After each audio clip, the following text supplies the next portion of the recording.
মহেশখালী ও কুতুবদিয়ার অসহায় মানুষের চোখে নতুন আলো ফিরিয়ে দিতে মানবিক উদ্যোগ নিয়েছেন সাবেক উপজেলা চেয়ারম্যান জয়নাল আবেদীন। তার উদ্যোগে এবং রোটারি ক্লাব অব খুলশী সেন্ট্রালের সহযোগিতায় পরিচালিত বিনামূল্যের চক্ষু চিকিৎসা কার্যক্রমের আওতায় সর্বশেষ ধাপে প্রায় ৪০ জন রোগীর সফল ছানি অপারেশন সম্পন্ন হয়েছে।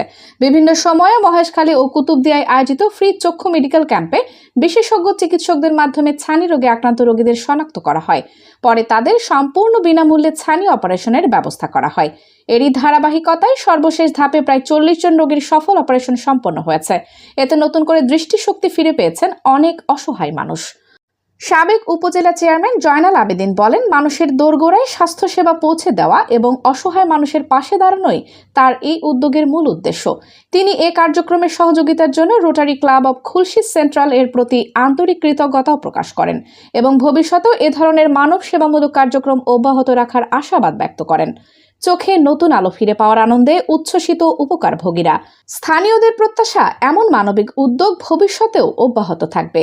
কানিজ ফাতেমা সোমা, নিউজ ডেস্ক, আজকের মহেশখালী।